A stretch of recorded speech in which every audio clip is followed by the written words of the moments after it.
AutoCAD naman ang pag-uusapan natin sa video natin ito mga boss. Tungkol naman sa mga object dito sa AutoCAD na hindi na kailangan gawin, no? Kagaya ng mga furnitures, yung mga landscape drawing, no? Meron na mga built-in dito sa AutoCAD, at kung halimbawa wala namang built-in, pag-usapan din natin na gumawa ng mga blocks. Napaka-importante niyan mga boss sa paggawa ng plano para bumilis, no?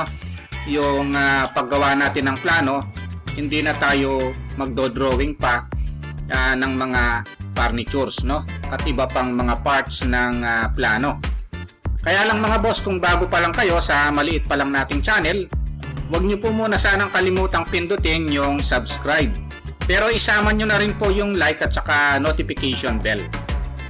Ngayon, pag-usapan na natin yung mga blocks na yan. Dito mga boss, meron tayong makikita sa insert na ito, no? So, pindutin lang natin yung insert. Pagkatapos makikita natin dito, merong arrow dito, no? So, click lang natin. Hanapin natin dito yung recent block. Ito yung mga yon, no? Tapos meron ding current, no? Ito yung mga yon. Makikita natin dito, ang dami, no?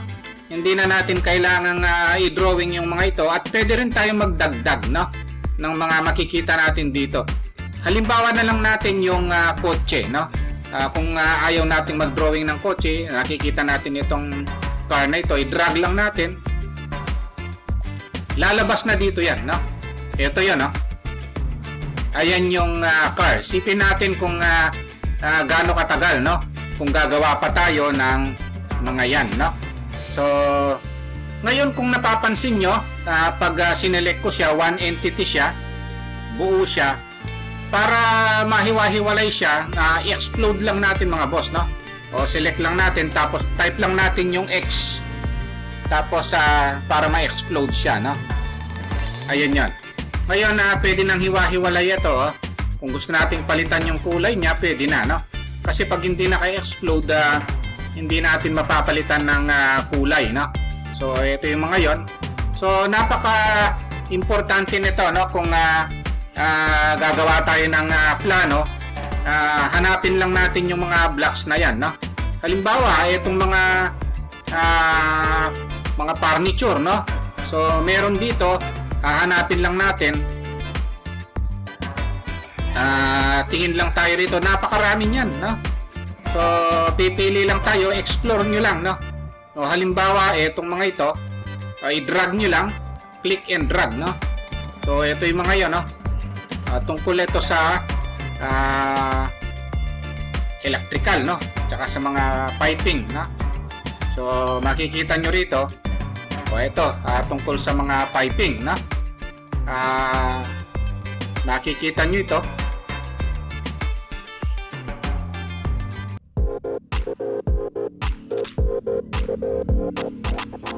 Kung gusto nyo makita yung iba rito, click nyo lang, halimbawa itong sa kitchen, no?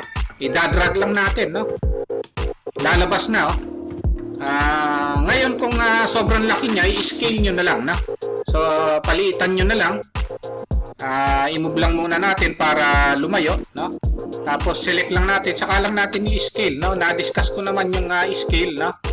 Kung paano paliitin yung mga yan.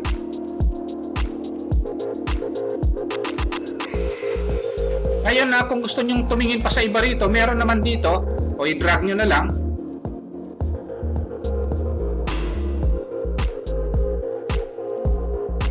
Click and drag, no? Tapos para wala siya sa, tapos para hindi siya buo, no? Hiwa-hiwalay siya, i-explode nyo na lang, no? So isipin natin kung gaano katagal, no? Kung gagawin natin ito, no? Explode. Type lang natin yung X kasi one entity ito, no? So ngayon kung titingnan natin, nagbago yung kulay, naging white. Pwede nyo naman palitan ng kulay, no?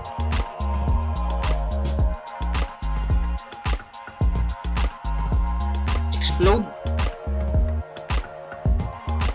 Pag na-explode na yan, pwede nang palitan ng kulay, no? Ayun. So halimbawa na lang itong water closet na ito, no? O, i-rotate ko lang. ilalagay ko dun sa plano natin.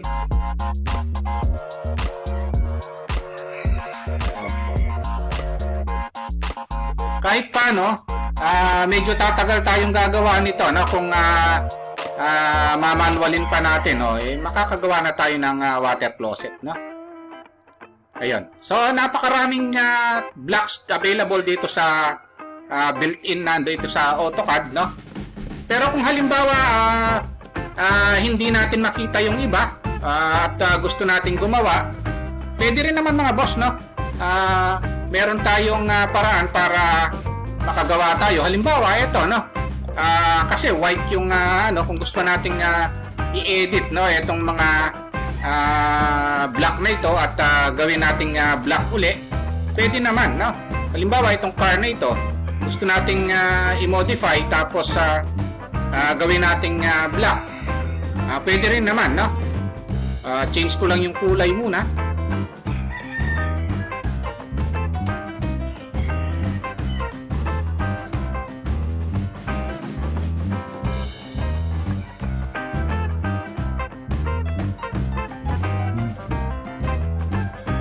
Tapos pag na-edit nyo na, pwede nyo uling gawing block, no? Merong command dito, ito yun, no? Yung nasa insert siya, tapos ito create block, oh. Dalawa yan. Merong create block, merong write block, no? So itong write block na save ito sa folder, no? Pero ito naman, yung create block, dito lang siya pupunta, no? Hindi siya masasave sa folder, no? So, kung halimbawa dito lang, click natin yung create block, tapos lagyan lang natin ng name, no? O halimbawa, lagyan ko siya ng name, car 2, no? Tapos sa base point natin, ito pick point sa itong button na ito. Kung i-insert ko siya, dito siya, kung i-insert ko siya, dito ko siya hawakan. Ayun, no? Tapos click natin na itong select object button na ito, i-select lang natin. Ito na siya. Then yung okay lang natin, no? Ayun, so naging black na ito, no? So ito siya, oh. Lumalabas siya rito, no? So every time na gusto nating i-insert yan, save lang natin, no? Pwede na nating i-insert yan. So i-drag nyo lang, oh. Ayan, na. So, pwede nyong i-modify pagkatapos gawin yung block, no? So, madadagdag na siya rito. Ito namang nandito, kung ayaw nyo na, pwede nyo namang i-delete, no? Remove from recent list, pwede naman yan, no? So, every time nagagawa kayo ng bago, lalabas siya rito, no? So, ayun yung kagandahan na i-explore nyo na lang kung alin yung gagamitin nyo rito, no? Mapa electrical siya, mechanical, tapos architectural, no? O tapos yung ibang mga doors, windows, hindi nyo na kailangan gawin, no? Pati nga yung mga beam, oh. Mga furnitures. Ngayon kung wala siya rito, gagawa na lang kayo ng block, no? Gaya ng ginawa natin kanina, yung create block button, no?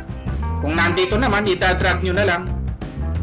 And then kung maliit siya o malaki, pwede nyo siyang i-scale, no? Select nyo lang, then S for scale, no?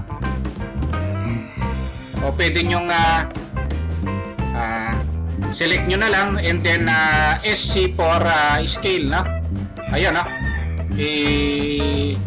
Tansyahin nyo na lang. Ayan, no? Ayun, kung gusto niyo ng palitan ng kulay, i-explode nyo siya, no? Ayan, tapos palitan nyo ng kulay. Kung ayaw nyo ng kulay, no? Yung punta kayo sa home, hanapin nyo yung color dito, no? Ayan.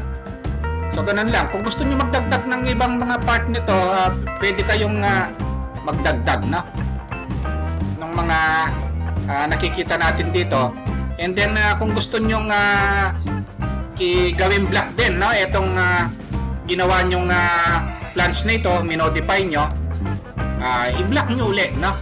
Halimbawa, punta kayo sa insert, o gaya na sinabi natin kanina, create block, tapos lagyan nyo ng name. O, halimbawa, plants tree, no? Tapos pick points kung saan nyo i-insert. Tapos select object syempre, no? Then yung okay nyo lang, madadagdag na siya rito, no? Tingnan nyo sa taas, eto na siya, no? Every time na gusto nyong gamitin, no? Na-modify na siya. Ayan, no? I-scale nyo na lang. So ayun yung kagandahan, no, ng mga blocks, no. Ang laking tulong nito sa actual job. Hindi nyo na mamanualin o iisa-isahin gawin, no.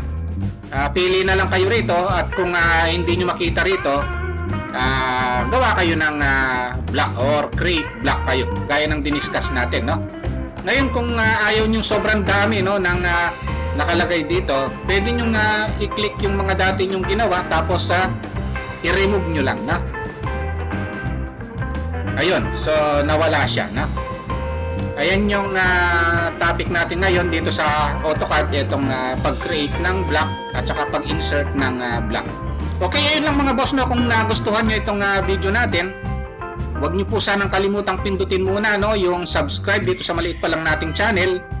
Isama nyo na rin po yung like at saka notification bell. Thank you very much at God bless po sa inyong lahat.